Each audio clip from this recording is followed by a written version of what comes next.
नमस्कार, स्वदेश न्यूज देख रहे हैं आप। मैं हूं आपके साथ ऋषभ सोनी और लेकर आया हूं हमारी खास पेशकश, जिसमें आज बात करेंगे संगठन के चुनाव की और उसमें होने वाले संघ के प्रभाव की। देश की राजनीति में बीजेपी अध्यक्ष पद को लेकर हलचल अब तेज हो गई है। सवाल यह है कि राष्ट्रीय अध्यक्ष कौन बनेगा, और इससे भी बड़ा सवाल यह है कि क्या फैसला सिर्फ बीजेपी आलाकमान लेगा या फिर संघ की भी निर्णायक भूमिका होगी। कहा जा रहा है कि बीजेपी संगठन चुनाव में संघ का पेच है, तो क्या वो पेच है? क्योंकि बीजेपी संगठन में परिवर्तन 2027 के विधानसभा और 2029 के लोकसभा चुनाव को देखते हुए होंगे। राज्यों में भी संगठनात्मक बदलाव किन किन फैक्टर्स पर समीकरण साधने की कोशिश हो रही है। क्या राष्ट्रीय अध्यक्ष का चुनाव सिर्फ एक औपचारिकता है या फिर से यह बीजेपी की नई दिशा और रणनीति का ट्रेलर है? क्या संघ की पसंद और बीजेपी की जरूरतों में सामंजस्य बन पाएगा? और क्या कांग्रेस के उठाए सवाल संगठन की अंदरूनी खींचतान की ओर इशारा कर रहे हैं? आज की डिबेट में चर्चा शुरू करेंगे, उससे पहले देखिए खास रिपोर्ट।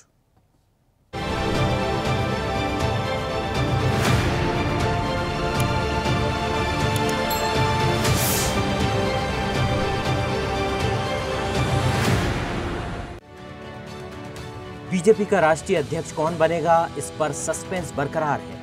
लेकिन बीजेपी ने 3 राज्यों में प्रदेश अध्यक्ष चुनाव के लिए चुनाव अधिकारी की घोषणा करके राष्ट्रीय अध्यक्ष के चुनाव की प्रक्रिया को तेज कर दिया है। महाराष्ट्र में केंद्रीय मंत्री किरेन रिजिजू, उत्तराखंड में केंद्रीय मंत्री हर्ष मल्होत्रा और पश्चिम बंगाल में रविशंकर प्रसाद को प्रदेश चुनाव अधिकारी नियुक्त किया है। बता दें कि राष्ट्रीय अध्यक्ष के चुनाव के लिए 19 राज्यों में संगठन चुनाव की प्रक्रिया पूरी होना जरूरी है। अभी बीजेपी 14 राज्यों में अपने प्रदेश अध्यक्षों के नामों का ऐलान कर चुकी है। इस हिसाब से देखें तो 5 राज्यों में संगठन चुनाव कराना जरूरी होगा। भारतीय जनता पार्टी का ये चुनावी वर्ष है। चुनावी वर्ष होने के परिप्रेक्ष्य में सभी देश के अंदर बूथ से लेकर राष्ट्रीय अध्यक्ष तक की चुनाव की प्रक्रिया है। मध्य प्रदेश के अंदर भी हमारा पूरा चुनाव सब कुछ कंप्लीट हो चुका है और ऐतिहासिक पद्धति के साथ मध्य प्रदेश ने इतिहास बनाया है कि 65,013 बूथों पर पूर्णतः चुनाव बूथ के संपन्न होकर, बूथ समिति डिजिटली इनरोल्ड होकर, मंडल से लेकर के सारे कार्य समितियां बनकर तैयार हो गई। मध्य प्रदेश भारतीय जनता पार्टी के जो चुनाव की प्रक्रिया है, प्रदेश अध्यक्ष की चुनाव की प्रक्रिया अभी 30 तारीख, 1 तारीख और 2 तारीख को संपन्न होगी। हमारे चुनाव के प्रभारी आदरणीय धर्मेंद्र प्रधान जी 1 तारीख को पहुंचेंगे और इस नाते से जो शेष बचा हुआ काम है वो भी 2 तारीख को मध्य प्रदेश के अंदर पूरा होगा। आखिर बीजेपी संगठन चुनाव में संघ का पेंच किस वजह से फंसा हुआ है, ये भी जान लेते हैं। संघ ऐसा अध्यक्ष चाहता है जो संगठन को मजबूत कर सके। राजनीतिक संदेश या चेहरा दिखाने के बजाय उसमें संगठनात्मक क्षमता हो। 4 से 6 जुलाई के बीच दिल्ली में संघ की अखिल भारतीय प्रांत प्रचारकों की बैठक है। इस बैठक में बीजेपी अध्यक्ष के नाम पर अंतिम चर्चा और सहमति बनने की संभावना है। बीजेपी के 19 राज्यों में संगठन चुनाव के बाद ही राष्ट्रीय अध्यक्ष का चुनाव होगा। पार्टी की योजना है कि अगले महीने की शुरुआत तक सभी आवश्यक प्रक्रिया पूरी कर ली जाए। उधर बीजेपी संगठन चुनाव में हो रही देरी को लेकर कांग्रेस ने सवाल खड़े किए हैं। अपने आप को विश्व की सबसे बड़ी पार्टी कहने वाली भारतीय जनता पार्टी में अनुशासन का ये आलम है कि इतने लंबे समय से हम सुन रहे हैं कि अब प्रदेश अध्यक्ष बदलेगा, तब प्रदेश अध्यक्ष बदलेगा, अब राष्ट्रीय अध्यक्ष बदलेगा, लेकिन अभी तक हुआ कुछ नहीं है।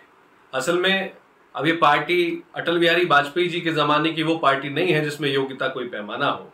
आजकल जो इनकी पार्टी में अंदरूनी सिरफुटब्बल है, जो रसाकसी है, जो तनातनी है, जो कभी मंचों से खुल के सामने आती है, कभी मंत्रिमंडल विस्तार में सामने आती है, कभी ट्रांसफर पोस्टिंग में सामने आती है, तो ये लगने लगा है कि जिस प्रकार मुख्यमंत्री पर्ची से बन रहे हैं, उसी प्रकार एक दिन पर्ची आएगी और प्रदेश अध्यक्ष चुन लिया जाएगा और ऊपर से नंबर 1, नंबर 2 जिन्हें ये लोग कहते हैं, वो नंबर 1, नंबर 2 इनको एक पर्ची देंगे और इनका राष्ट्रीय अध्यक्ष चुन लिया जाएगा।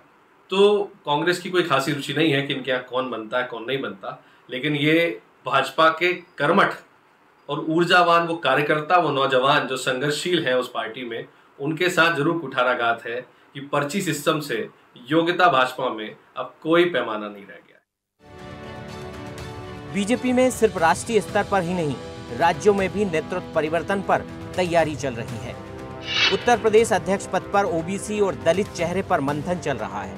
कर्नाटक में लिंगायत वोट बैंक बड़ा फैक्टर है, इस पर भी मंथन चल रहा है। महाराष्ट्र में रविंद्र चव्हाण को कार्यकारी अध्यक्ष बनाया गया है। चव्हाण को ही पूर्णकालिक अध्यक्ष बनाया जा सकता है क्योंकि वो सीएम फडणवीस के करीबी हैं। मध्य प्रदेश में जातीय संतुलन साधना अहम होगा। गुजरात में भी क्षेत्रीय संतुलन पर जोर दिया जा रहा है। कुल मिलाकर बीजेपी में राष्ट्रीय अध्यक्ष से लेकर प्रदेश नेतृत्व तक के बदलाव सिर्फ चेहरों की अदला बदली नहीं है, बल्कि ये संगठन की दिशा, रणनीति और आगामी चुनावी तैयारियों को तय करेंगे। इस पर संघ और पार्टी आलाकमान को जल्द ही सहमति बनानी होगी, वरना संगठन में असमंजस और मतभेद गहरे हो सकते हैं। विजय नंदन, स्वदेश न्यूज।